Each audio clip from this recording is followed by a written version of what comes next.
Well, hello, and thank you for tuning in to Phoenix Talks because I'm Phoenix and I want you to pull up a chair, sit down, and let's talk. Today, I'm going to cover a little bit about a alternative theory that I've had in the back of my mind for a while. And I just want to say, welcome to the nest, y'all little nesters. I love it. And also, I did want to just do some quick housekeeping. Make sure you hit the thumbs up and subscribe, and your notifications are set to all. That is absolutely free to all of you. And I just want to do a quick shout out to the beautiful Dinah. Welcome to the show, new member. Congratulations. I am so excited for all of you. Drop where you are tuning in from. I see some regulars, some OGs. Hey, Patty. Hello, Nesters. Hey, Amanda B. Welcome back. No dog left behind. I love that name. Hi, Phoenix in the Nest. And Susie says, I'm a little early, but I just love Phoenix. Love you right back. More than you know. I'm learning a lot from her. I sure hope so. I hope they're good things. No dog left behind. Greatly appreciated. I am so excited for this live. I have prepped for it for a while. She's the best. I agree. I almost said something else. Nest in Phoenix. Howdy, Phoenix. Howdy, chat. Tacoma here. Michigan, Patty. We've got California in the house. Woof, woof. Hey, Patty. Hello, everyone, says Cheryl. And Christina says, I'm in Indiana over here waving her hand. We see you, Christina. Welcome to the nest. And let's get started. I think you'd all agree you want to hear this because this is the most logical explanation for perhaps of this case. And if you've just came into the nest, then welcome in. I see some Washington in there. And if y'all have followed me for some time on the old Tickety Talk or new to YouTube, I'm fairly new to YouTube. And I'm so glad I made my way here. You know, the passage wasn't easy. I have about 34,000 followers over on the TikTok. And I've actually just built that in the last year. So nothing new, but I have a theory, and I've discussed this theory with one other person. And in the beginning, they had no idea what I was talking about. And I wanted to say it's interesting that it's the most logical explanation because it's called Occam's razor for a reason. Do any of my nesters know what Occam's razor is? Do they know what that meaning is? Yeah, I just watched the interview too. She does look amazing. It looks like perhaps she's got some help, which is amazing. Christina, thanks for dropping that in the chat. So, Occam's razor is basically a problem solving principle that suggests when faced with competing expectations or explanations, like when you get to the point that you're like, nothing makes sense, it's usually the simplest one and it's usually the best answer. So, you know, in schooling, you usually get, maybe some of you have heard of ABC, see your way out, if taking a test. See? Yeah, the simple answer is the answer.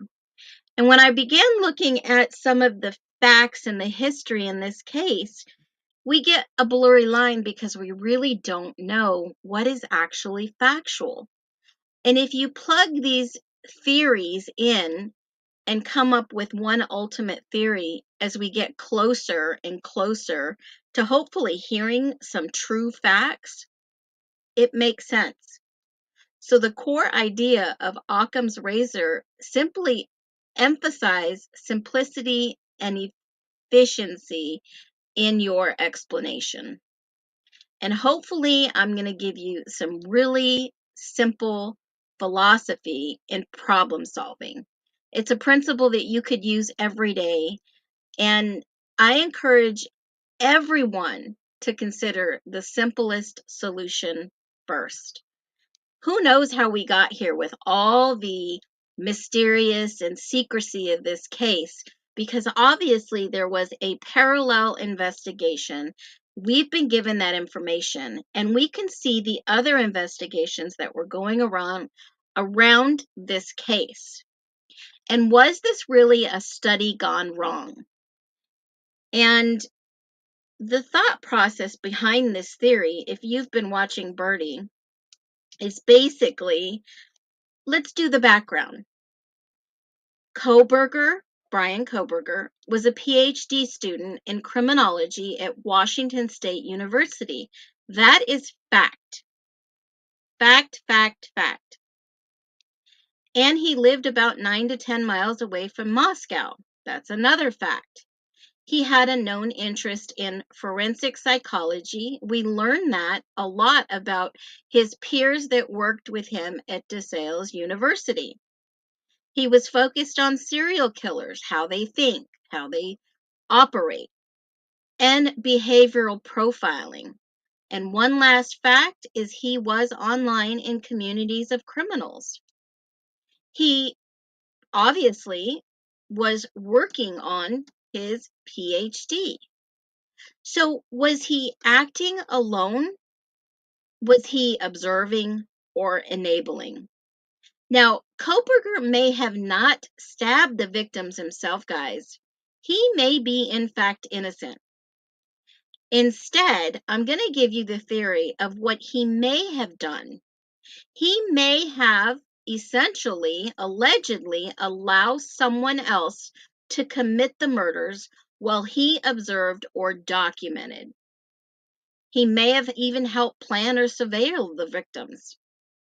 And that might be the surveillance or the monitoring or watching the victims as part of a psychological or behavioral study. Did they know that he was watching them?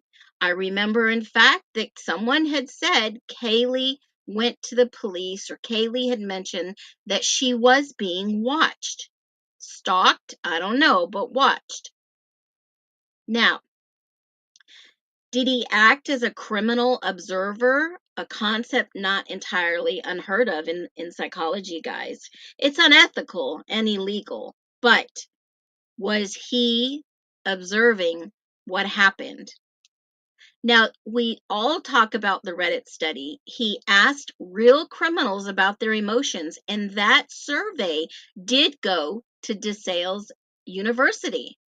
It linked right directly to DeSales. So was he under some study surveillance through DeSales University, allegedly with Dr. Ramsland?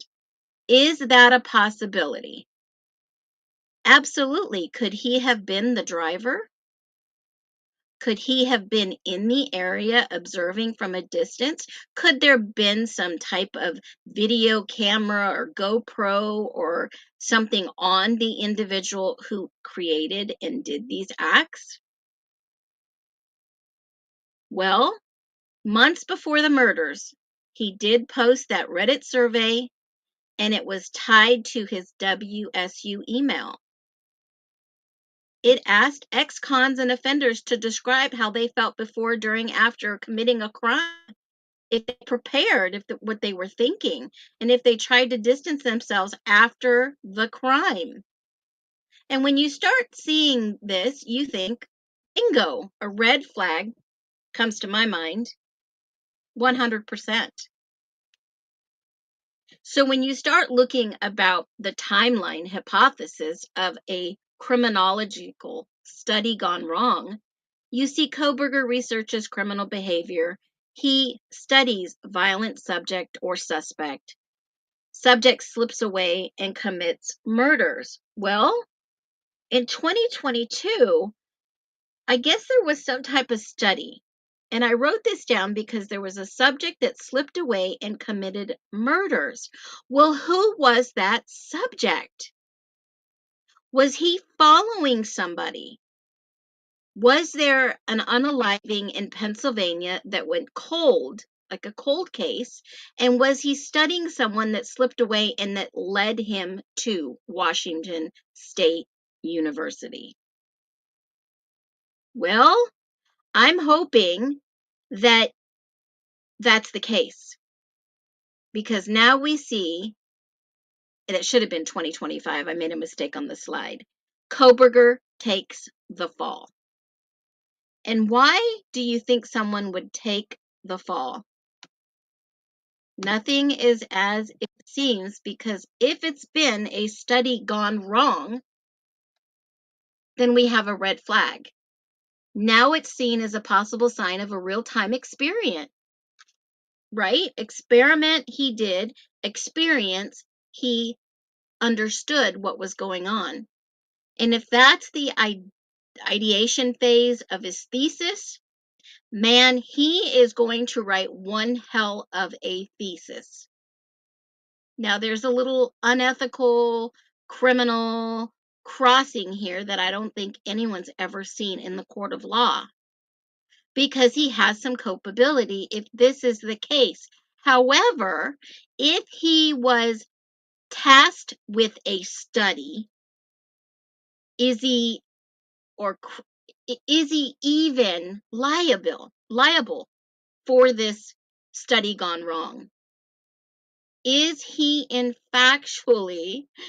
is he guilty? Is he guilty if he was sent to do a study?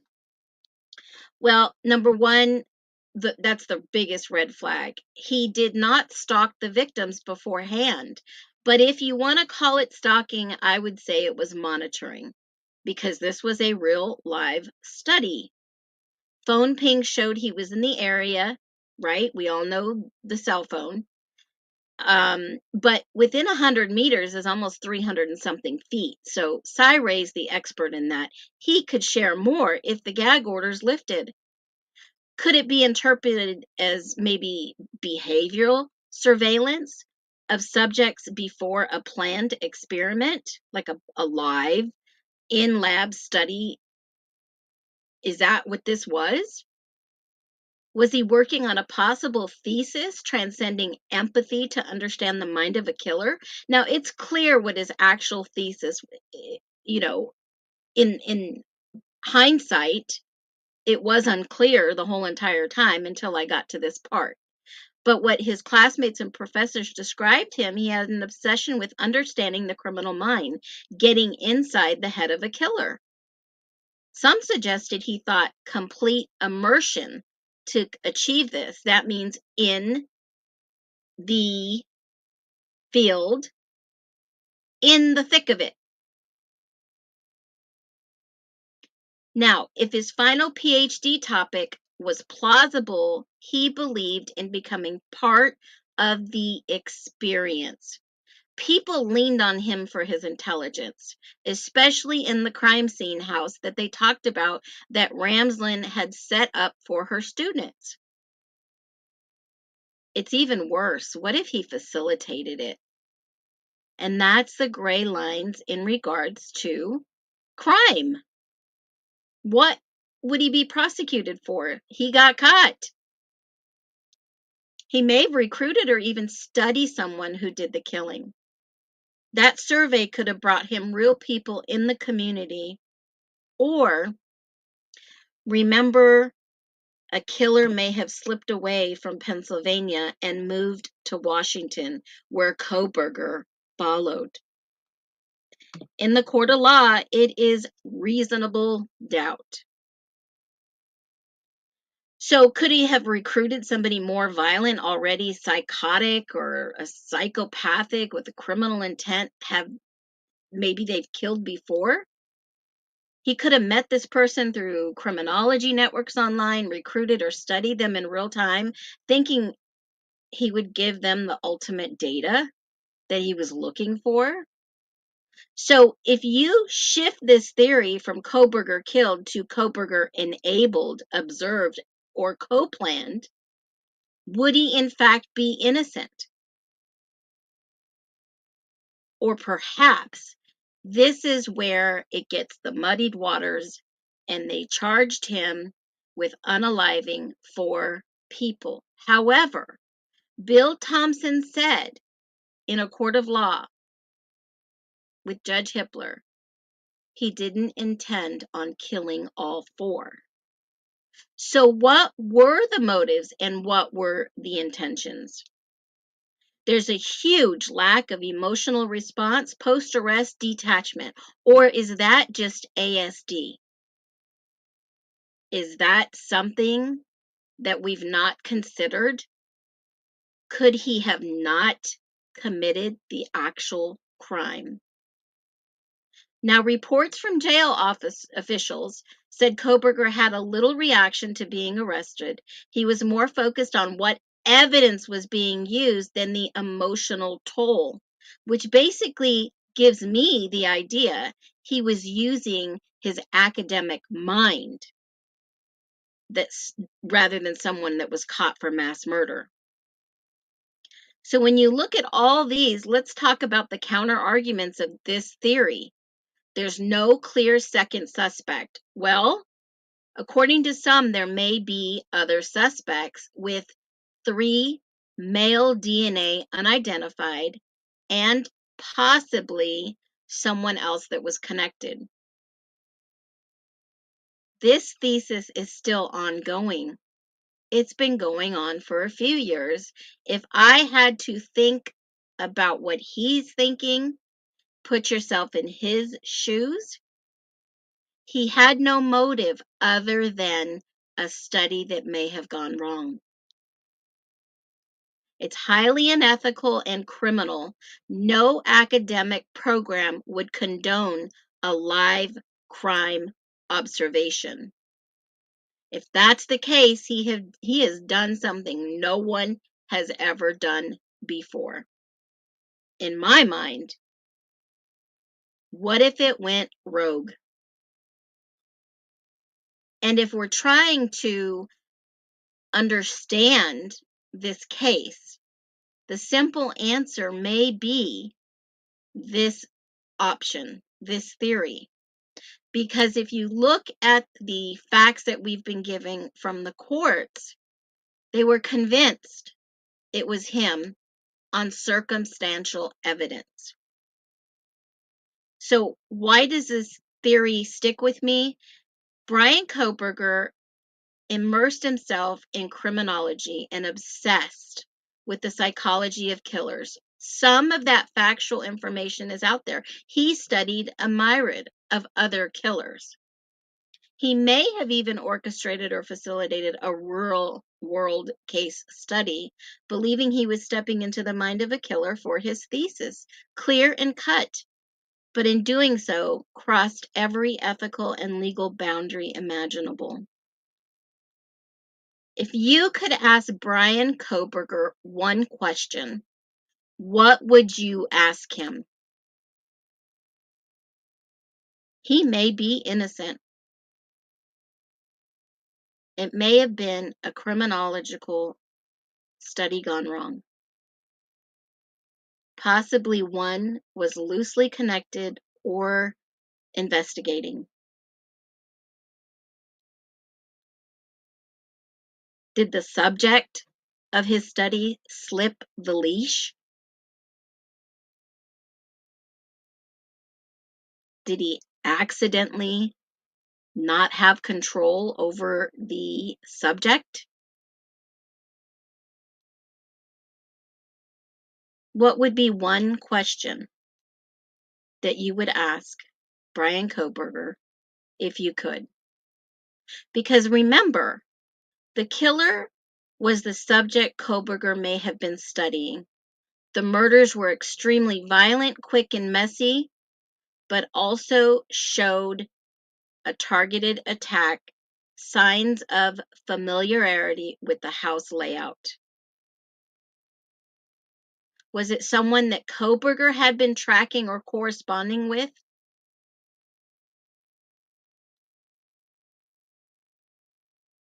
And there may be some clues in his research files. Obviously, his laptop and his files were seized. They may show ongoing case studies, maybe notes of high-risk individuals, email, online correspondence with dark web or criminal contacts. If law enforcement stopped at "he fits the general profile," they may have missed that he was documenting, not participating. And was he the target of investigations because due to his profile, not evidence? Remember, the early investigators were under enormous pressure from the community, from everyone to make an arrest. And that tip came from the FBI. Was Kohberger part or being surveillanced? We know by the FBI, but to what extent? There was no murder weapon, no blood, no DNA at the scene other than the sheath, and no motive. It was all circumstantial. Even the DNA. The DNA. The one that everyone gets hung up. His DNA was there. Well, so were so many other people at this alleged party house. The sheath may have been planted, contaminated, staged by the real killer who knew Kohberger was watching or studying them, or intentionally used something tied to him, taken from his car or home. Has anybody ever thought of that?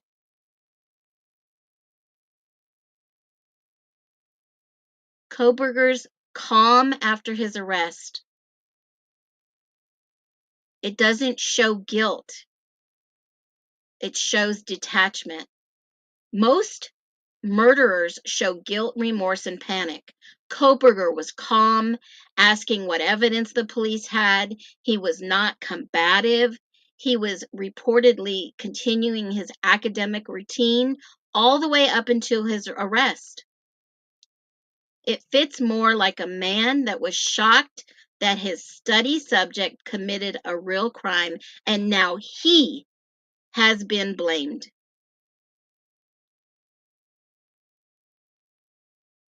Bryan Kohberger may have been recklessly immersed in a real-world psychological study and lost control of the subject. Occam's razor says, I have an equal sign, he did it because he was weird? That doesn't make sense. It suggests Occam's razor, a criminology student doing risky field research, accidentally stumbled too close to evil, and now he's on trial for the very thing he was trying to understand. Do you believe that that could possibly be what happened? In your mind, is that something that could be possible?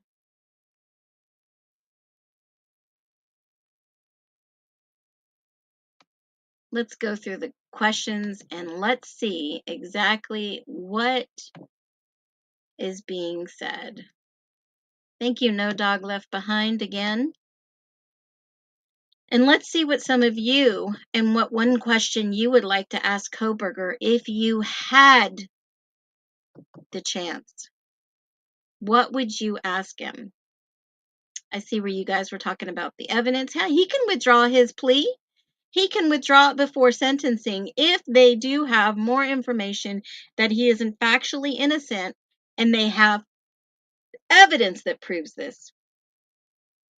I would love to be able to flush that out and find out what it is. Rebecca, soul fire within Perry. I agree. Nothing is as seen in this case. Just like another case that I've covered, and that was the Gypsy Rose Blanchard. Sheriff Arnott, right from his mouth in front of the TV, said things are not as they seem in this case. Let's see. It can be proven if there's prosecution. Yeah, you know what? I believe humbly he may have been forced to take that plea because of every avenue that the defense took was shot down. Absolutely. He had no choice but to take that deal. I read if there's evidence without a doubt he can withdraw his plea, he has until sentencing. He does have 30 days, and I'm surprised they didn't give him a full 30 days until the sentencing. So July 2nd would have been August 2nd, a full 30 days, but they're going early. For sure, Rebecca. He may have truly thought he was a participant in the study, perhaps just observing the house, not the murders. Possible. It depends on if there was someone who did this. We all know the prosecution is dirty with their hands in the cookie jar. Yes, Rebecca. We're halfway there. I hope that we are truly so close we can feel it, that we're going to learn and the truth will be out there. There is absolutely no evidence beyond a reasonable doubt that that could convict him, period. And yeah, I won't comment. We'll just skip that one. Defense is opposing lifting the gag order until sentencing. Yeah, I read that today. And the reason I believe they're doing that is so that no one, the victims, the family, the lawyers, prosecution and defense can speak yet until sentencing takes place. Ellie and FBI were totally involved in the crimes. I believe they did play some role, allegedly. Prosecution is okay with lifting the gag order. I've not seen the actual, they just filed a motion. Wonder why she wants to wait. Wait for what? That would make you an accessory to murder. Yes. However, if he did not know that this individual was going to commit these crimes. Now, there is some information out there that there was a group of individuals breaking into other people's houses in that area of King Road. I don't know who those individuals were, but it was said early that there was theft involved. And if you go look at the MPD blotter around that area and map it, there's a lot of theft in people's personal belongings. So I'm wondering if maybe that was part of the survey that he did, and there were some answers in there that kind of specify they break into people's houses when they leave and they take things. And I'm wondering if that could possibly be something. But if that was the case, he would be charged with accessory to murder. Absolutely. 2 sets of perps for 2 sets of victims. No motives. No motives. 0. Sounds like a conspiracy. Well, I like to think in reality terms that this is possible. I have no idea this case gets wild and wilder. Kohberger had no motive. But plenty of Moscow, Idaho have clear motives. He was trying to figure out why it got to him. Confused. I meant Anne. Well, let me just, this might help some of you understand. When an attorney says something like this, it's pretty darn powerful because they have a legal, ethical obligation to represent their clients. And they do have the right and must be bound by law to ethically defend their client. And something that Anne said to me that's always left in my head is this. Let's take a listen. Mr. Kohberger is my client, and his rights are the most important to me. Him being treated fair, his presumption of innocence, him having an impartial jury, though as is his right to counsel. I am not standing up here saying, let me tell you about this survey. Let me finish this survey to hurt him. I'm saying there is pervasive media coverage in this case. It's prejudicial coverage. I'm so great where maybe Mr. Kohberger can have a fair trial. Let's listen to that one more time. To hear the information. So allowing our expert to talk about this process. Let me get to there. Hold on. If we don't make that clear, then it could increase fights. I think. I don't know. Tell me. Maybe. Well, it's right to counsel. I am not standing up here saying, let me tell you about this survey. Let me finish this survey to hurt him. I'm saying there is pervasive media coverage in this case. It's prejudicial media coverage. We've conducted a survey in Latah County. That's right inside the courtroom. That all became part of the public record. The 9 questions were stated repeatedly So you basically heard what Anne said. She believes in the innocence of her client. She was there to defend him to the best of her ability. 100%. Now, do you think that she would risk her career, her law license, or her reputation to say that in a court of law and then have him go back and take a plea deal? No, the plea deal was to be taken off of the table so that he would not be sentenced, if in front of a jury, to the death penalty. Because she argued several different reasons not of cruel and unusual punishment, of giving the death penalty, assigning or sentencing the death penalty to somebody with disabilities. And not only does he have ASD, they had records to back it up.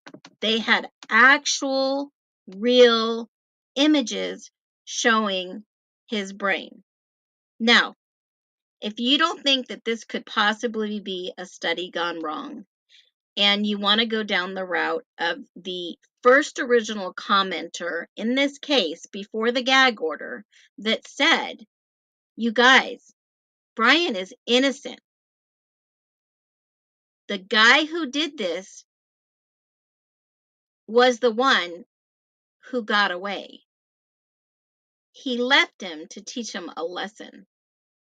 Do you think there was any bit of a little bit of truth in that statement that some random anonymous person made and commented? I don't think Anne would risk her career. Not one bit. But ineffective counsel can be used in the court of law, or prejudicial misconduct can be used in the court of law in regards to a defense, because she could not do her job when every single option available to them was denied over and over. So, when you look at the simplest, very simplest answer in what happened in this case, theory-wise, is, was this a study gone wrong? Or, I'll leave you with another one. The last one that may or may not be is Bryan Kohberger may have been in the wrong place at the wrong time with the wrong individual that did something very wrong. Is that a possibility? Occam's razor is the simplest answer.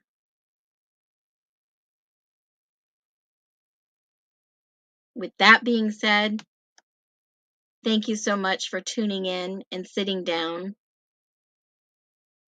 and really thinking about this case and how it affects so many of us during this process. I hope and I pray that we will get some real answers. And I hope and I pray that if Bryan Kohberger is actually an innocent party, that his name and his body and his well-being, he will be exonerated somehow, some way. He is not the only one I've seen railroaded to take a plea deal. And that's the sad part of our justice system. Once you are charged with something like this, it is almost impossible to escape. Think about that. I appreciate every single one of you in the nest. Be well. I've got some new content dropping later. If you've never heard of the 27 Club, you'll want to know what the 27 Club is. So like and follow for more. And as always, be well.